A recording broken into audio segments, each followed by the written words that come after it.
Assalamualaikum warahmatullahi wabarakatuh. Pimpinan sidang saya hormati, sekretaris sidang, tim promotor, kawan-kawan penguji yang saya hormati, Ibu Fitria dan keluarganya, serta hadirin yang berbahagia. Selamat Bu Fit ya. Ibu tadi bicara angka-angka tentang efektivitas, tentang kepraktisan. Dalam tataran uji kognitif, apalagi pendapat, angka itu tidak bisa menjelaskan realita. Tidak ada garansi apapun kalau seorang itu hasil uji kompetensinya tinggi, misalnya guru, dia akan berkinerja baik dalam kelas. Karena dalam kelas itu unsur ilmu dan seni itu bermetamorfosis menjadi kecakapan praktis.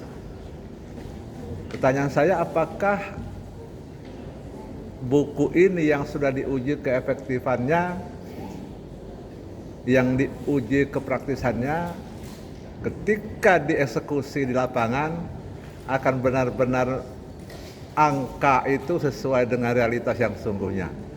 Seperti apa Ibu bisa menjelaskan? Baik, setelah diujikan, benar tadi disampaikan oleh Profesor Sudawan bahwa angka itu tidak menjamin sepenuhnya bahwa misalnya dari tidak itu angkanya 10. Ketika pengaplikasiannya bisa jadi 6 atau 7. Nah, jadi bagaimana melihat itu? Jadi ketika buku saku ini kita ujikan, jadi ada uji kelas kontrol dan eksperimen.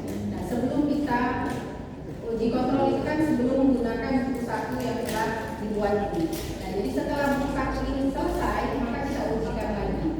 Nah, pada saat pengujian itu terdapat perbedaan antara sebelum kita menggunakan buku saku yang telah direvisi dan setelah direvisi. Jadi kelihatan perbedaannya kok. Memang tidak secara langsung mengatakan bahwa hasilnya sama seperti yang tertuang di dalam hasil ini. Baik, memang perbedaan skor itu tidak identik dengan perubahan perilaku. Tidak juga identik dengan perbedaan perilaku. Tidak semua orang yang selalu berkata-kata manis itu tindakannya baik. Bahkan kata-kata manis itu lebih berpotensi menjadi kepalsuan ketimbang kata-kata lugas. Tapi orang lebih suka dengan kata-kata manis itu. So, dalam kehidupan ini kalau seseorang itu tidak berani mengatakan tidak untuk sesuatu yang salah, maka dia akan berkutat dengan sopan santun palsu. Dan kalau pimpinan itu suka dengan sopan santun, maka dia akan banyak menerima kebohongan. Akibatnya tidak bisa membedakan mana santun asli, mana santun palsu. Nah, pramuka ini saya senang sekali tadi Ibu menyebut moderasi. Karena memang insan pramuka itu mestinya menjadi masyarakat yang egaliter. Tapi kalau saya boleh mengkritisi, kalau ini bagian dari moderasi, apakah Ibu pernah berpikir untuk membuat buku saku tidak hanya pendidikan kepramukaan berwawasan Islami, tapi pendidikan kepramukaan berwawasan lintas agama? Sebab ini kalau dibaca oleh orang non-muslim gitu, nah ini kita bicara moderasi, tapi buku Anda gitu merujuk kepada agama Anda, tidak kepada agamaku.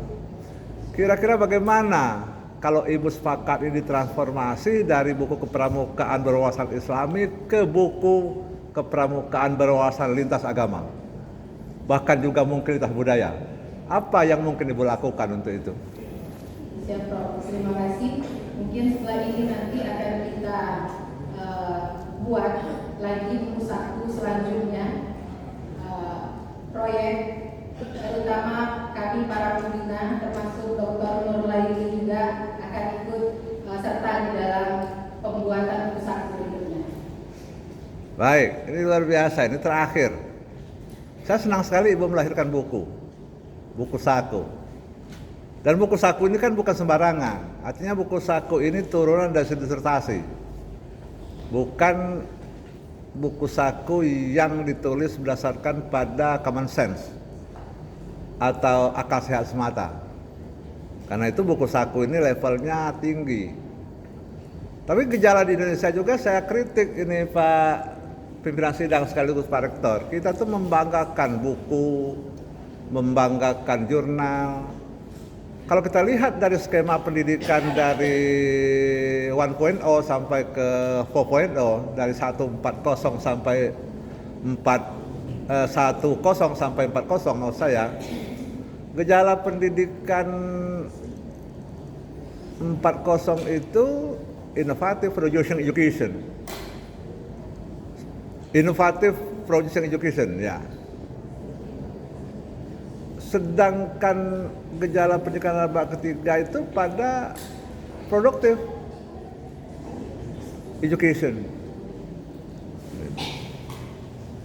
Artinya melahirkan buku, melahirkan jurnal, melahirkan apa, itu tuh gejala pendidikan abad ke-20. Gejala pendidikan abad ke-21 ini inovatif. Jadi prabuku ini mengubah apa? Hasil penelitian tentang palawija itu bukan dimuat di Scopus yang jadi ukuran di era abad 21 ini. Tapi hasil penelitian itu bisa mensejahterakan masyarakat seperti apa?